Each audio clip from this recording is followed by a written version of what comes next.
il peut être intéressant dans certains cas de mettre des petits indicateurs sur les messages pour mieux les retrouver. Alors, l'indicateur classique consiste à mettre un drapeau pour un certain nombre de messages dans lequel on va assurer un suivi.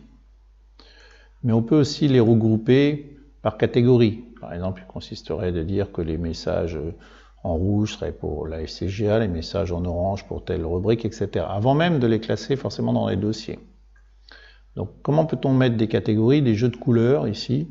On clique sur un message à droite et on va pouvoir avoir ici classé.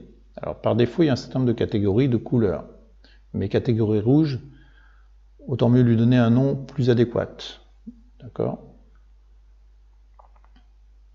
Donc, ce qu'on va faire pour cela, on va cliquer dans toutes les catégories, on va cocher la catégorie rouge, on va cliquer sur renommer, par exemple, et on va lui mettre FCGA.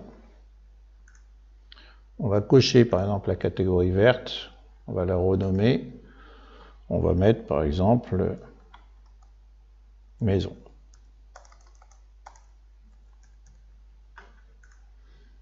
On va cocher la catégorie violette, renommer, à trier, etc. On peut imaginer des catégories comme ça pour pouvoir leur donner une fonction rapide, un classement rapide lorsqu'on lit les mails. OK. Maintenant, je viens de recevoir des nouveaux emails, et celui-là, il est lié au travail. On clique droit, on va classer, et on va lui mettre, par exemple, FCGA. On peut tout à fait en mettre plusieurs comme ça. Email, et cliquer droit, et faire FCGA. Vous voyez tout de suite qu'on repère beaucoup mieux les emails qui sont liés à FCGA des autres. Imaginez qu'un autre email soit, je ne sais pas, par exemple là, c'est soit classé, maison, on reconnaît les différentes couleurs d'email. Voilà, donc ça c'est la façon de mettre quelques catégories de couleurs. Après, lorsqu'on a classé toutes ces catégories, à un moment donné, on a besoin de les filtrer. On veut voir que les rouges, on veut voir que les verts. Donc on peut tout à fait aller dans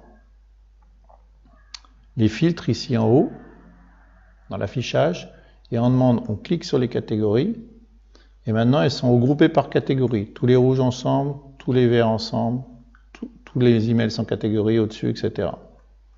Donc on peut tout à fait classer comme ça ces emails. Puis après, si on veut revenir à la normale, le classement par défaut est par la date.